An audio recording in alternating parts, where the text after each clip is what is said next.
नमस्कार, प्रतिध्वनि के इस अंक में आपका स्वागत है। हालांकि आज जो विषय मैं आपके बीच में लेकर के आ रहा हूं उसका मेरे को कोई बहुत ज़्यादा, मैं उसका मास्टर नहीं हूं, उसको ज़्यादा समझता नहीं हूं, पर मैं आम आदमी की पीड़ा को आपके बीच में लेकर के आने की कोशिश कर रहा हूं। मेरे पास एक सज्जन आए थे, वो कह रहे थे कि जिस विचारधारा से आप आते हैं उस विचारधारा की ईमानदारी में हमको कोई शक नहीं है, उसकी निष्ठा में कोई शक नहीं है। उनकी जब सरकार बनी है आप लोगों की, तो देश में विकास हो रहा है, इसमें हमको कोई आपत्ति नहीं है। और जिस तरीके का इंफ्रास्ट्रक्चर डेवलपमेंट हो रहा है वो बहुत खुशी की बात है। और जिस तरीके से भारत को देखने की दृष्टि पूरे विश्व में बदल रही है, मतलब इतना गर्व हमको कभी नहीं हुआ। लेकिन समस्या एक है, और वो समस्या ये है कि जो भारतीय जनता पार्टी का मजबूत समर्थन करने वाला वर्ग है, मध्यम वर्ग, वो पिसता जा रहा है। उससे ये महंगाई झेले नहीं जा रही है, और महंगाई इतनी ज़्यादा है कि लोगों के पास ऑप्शन भी नहीं है उस महंगाई से लड़ने के लिए।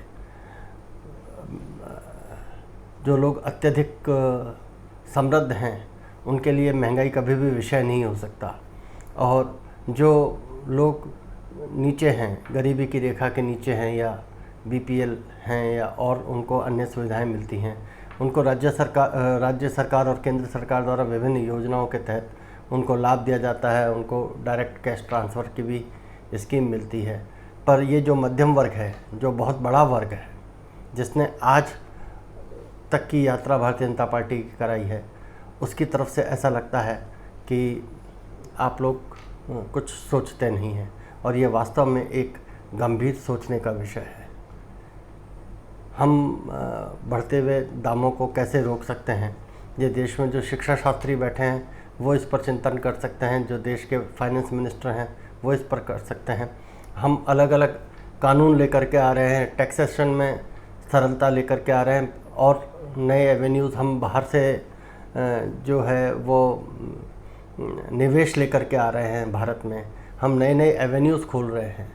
पर वो सारी बातें ठीक हैं, पर यदि दूध महंगा है, दालें महंगी हैं, सरसों का तेल महंगा है, पेट्रोल महंगा है, डीजल महंगा है, घर से बाहर निकलना महंगा है, तो वास्तव में सोचने की बात है।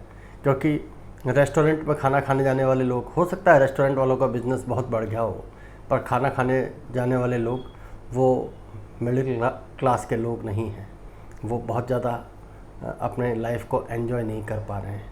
तो ये एक ऐसा विषय है जिसको सब लोगों को सोचना चाहिए, और इस लड़ाई को तर्कों से नहीं जीता जा सकता। कोई भी तर्क इस महंगाई के रावण को कंट्रोल करने के लिए या उसको मारने के लिए पर्याप्त नहीं है। केवल एक ही चीज़ पर्याप्त है कि हम महंगाई को काबू में करें। कोरोना काल के बाद जिस तरीके से लोगों के रोज़गार गए हैं, और लोग जो हैं वो कोई वैकल्पिक रोज़गार के साधन ढूंढ रहे हैं, तो उसमें से उनकी कमाई अभी तय नहीं हो पाई है, अभी उनका वो वैकल्पिक रोज़गार से भी बाहर नहीं आए हैं। एक तरफ तो रोज़गार नहीं, मतलब रोज़गारों की कमी आ रही है, और दूसरी तरफ महंगाई जो है वो मुंह फाड़े जा रही है। तो ये एक ऐसा असंतुलन पैदा हो गया है जिसने मध्यम वर्ग को सबसे ज़्यादा बेचैन और परेशान कर दिया है।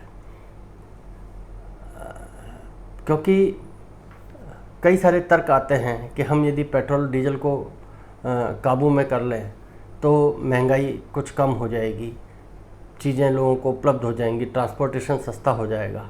पर अनुभव ये आता है कि एक बार जिस चीज़ का रेट बढ़ गया, उस चीज़ का रेट पेट्रोल डीजल के कम होने के बाद भी वो कम नहीं होता।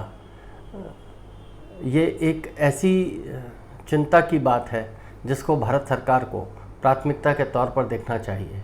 क्योंकि भारत पाकिस्तान का विषय हो, या भारत में भ्रष्टाचार से लड़ाई का विषय हो, या जातीय वैमनस्यता का विषय हो, चाहे धार्मिक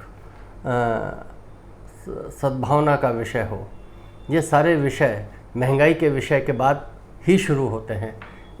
और जब महंगाई के विषय पर सरकार बहुत प्रभावी उपस्थिति दर्ज नहीं करा पाती तो लोग उसको सरकार की सारी नीयतें अच्छी होने के बाद एक युग परिवर्तन करने वाली सरकार होने के बावजूद भी उसको 0 नंबर दे देते हैं। हमें एक बात ये भी समझनी पड़ेगी कि जो अत्यधिक समृद्ध वर्ग है उसको सिलेंडर 900 रुपये का आए या 500 रुपये का आए या उसको 1000 रुपये का सिलेंडर पड़े, उसको कोई फ़र्क नहीं पड़ता। जो गरीब आदमी है, जो बिलो पॉवर्टी लाइन है, उसको भी सिलेंडर 1200 का आए चाहे 900 का आए या 400 का आए, उसको कोई फ़र्क नहीं पड़ता, क्योंकि वो 900 का आएगा तो लकड़ियाँ बीनना शुरू कर देगा या वैकल्पिक ऊर्जा के साधनों का उपयोग कर देगा। पर जो मध्यम वर्गीय परिवार के लोग हैं, जो नौकरी करते हैं, नौकरी करके अपने बच्चों को पाल रहे हैं, नौकरी करके अपनी समाज में उपस्थिति बनाए हुए हैं, उनका जो अपने सैलरी का हिसाब रखते हैं, जो अपने बजट का प्रोविज़न करते हैं, हर महीने का बजट, वो ये सोचते हैं कि हम कैसे 20 या 25 तारीख तक खींच के ले जाएं उनके पास जो पैसा है उसको। यदि उनका सिलेंडर 500, 600, 700, 800, 900 रुपये तक का आ जाए तो उनकी तो व्यवस्था चरमरा जाएगी। स्कूलों की फ़ीस, जिन स्कूलों में भी बच्चे जाते हैं, वो सब बच्चों की भले ही ऑनलाइन एजुकेशन हो रही है पर वो फ़ीस डिमांड कर रहे हैं। ये एक ऐसा चक्र है जिस चक्र को तोड़ने के लिए सरकार को कुछ प्रभावी कदम उठाने ही पड़ेंगे।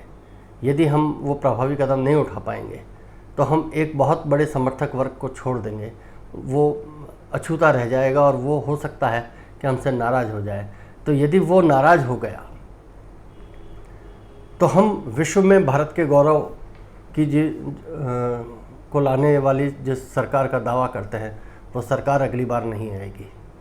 हम जिस सनातन धर्मी सरकार की बात करते हैं, सनातन धर्म की रक्षा करने वाली सरकार की बात करते हैं, उस सरकार को वापस लाने में बहुत जोर आएगा। क्योंकि लोकतंत्र की सच्चाई है, लोकतंत्र की सच्चाई है कि आपका बहुत बड़ा समर्थक वर्ग होना चाहिए और उनके वोट से आप सरकार बनाते हो। तो हम जिनके वोट से सरकार बनाते हैं, जिनका पता है हमको कि ये केवल हमें ही वोट देते हैं या ये केवल भारतीय जनता पार्टी को ही वोट देते हैं, वो यदि वो सरक गया तो फिर हमारी सारी योजनाएं, हमारे सारे सपने, वो सब बीच में ही रह जाने वाले हैं। तो इसलिए जब सरकार है तो हम भले ही कितने ही कानून बनाएं, हम कितने ही तरीक़ों से हम चीज़ों को, अर्थव्यवस्था को पटरी पर लाने की कोशिश करें, पर सबसे पहले सबसे ज़्यादा ज़रूरी इस बात को है कि एक तरफ तो हम जो एक क्षेत्र को, एक वर्ग विशेष को जो सब्सिडियाँ बहुत ज़्यादा दे रहे हैं, उन सब्सिडियों में कटौती करें। जो टैक्स का मार आपके मध्य क्लास पर आती है, मिडिल क्लास पर आती है, उसको भी हम कम करें। हम भले ही सिंबॉलिक चीज़ें करें पर वो चीज़ें ऐसी होनी चाहिए जिसका आम आदमी पर, मध्यम वर्ग के ऊपर असर आता हो। हमारा पेट्रोल हम भले ही 100 रुपये लीटर लेते हैं पर, और उसका बड़ा खर्चा हम अपने इंफ्रास्ट्रक्चर पर और देश की सेना को मजबूत करने पर और देश को मजबूत करने पर लगाते हैं। पर यदि जिन लोगों के लिए ये देश है उन लोगों की कमर टूट जाएगी तो वो इंफ्रास्ट्रक्चर भी किसी काम का नहीं है, वो देश की ताकत भी किसी काम की नहीं है। ये एक ऐसा विषय है जिस पर सबको समान रूप से, और केवल भारतीय जनता पार्टी की जिम्मेदारी तो इसलिए है क्योंकि उनकी केंद्र में सरकार है, पर अन्य दलों को भी इस विषय पर आगे आकर के और कैसे इसका बीच का रास्ता निकल सकता है, कैसे महंगाई को कंट्रोल किया जा सकता है, क्योंकि समर्थक तो सभी दलों के हैं ना, वोटर तो हर भारतीय है ना 18 वर्ष से ऊपर का, और वो किसी भी पार्टी को वोट करता है। हमको एक ऐसी व्यवस्था बनानी चाहिए और बनाने में सहयोग करना चाहिए जिससे भारत के जो सामान्य वर्ग है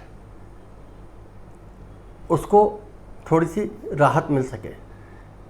क्या होता है कि जब नौकरी नहीं होती और कहीं जब व्यापार के अवसर नहीं मिलते या व्यापार जमाने में समय लगता है तो कोई कितना भी मजबूत आदमी हो वो धन के अभाव में कमज़ोर पड़ जाता है, और जब धन के अभाव में कमज़ोर पड़ जाता है तो ये देखने में आता है कि वो उसके निष्ठाएं भी डगमगाने लगती हैं। तो आज की सबसे ज़्यादा ज़रूरी बात ये है कि हम केवल सरकारी कर्मचारियों को तो हम दे देते हैं, उनको हम महंगाई भत्ता दे देते हैं, उनको हम अन्य तरीक़ों से लाभ दे देते हैं, पर केवल सरकारी कर्मचारी ही देश नहीं है ना, केवल उद्योगपति ही देश नहीं है ना, केवल किसान ही देश नहीं है ना, केवल ओबीसी ही देश नहीं है ना। देश का एक बहुत बड़ा वर्ग है जो इस देश को चलाता है, वो है मध्यम वर्ग। और जब तक हम मध्यम वर्ग की चिंता नहीं करेंगे तब तक हम देश के विकास में, देश की दौड़ में हम उसको शामिल नहीं कर पाएंगे। और यदि हम उसको शामिल नहीं कर पाएंगे तो हम एक बहुत बड़ा वर्ग अपना उसको खो देंगे, जो ये चिंता की बात है। मैं समझता हूँ कि मैं जितना इस विषय को सरलता से समझा पाया केवल इतना ही है। आंकड़ेबाजी मेरे को आती नहीं, ये आंकड़ेबाजी का खेल अर्थशास्त्रियों का है। आज के लिए इतना ही। नमस्कार। भारत माता की जय। वंदे मातरम।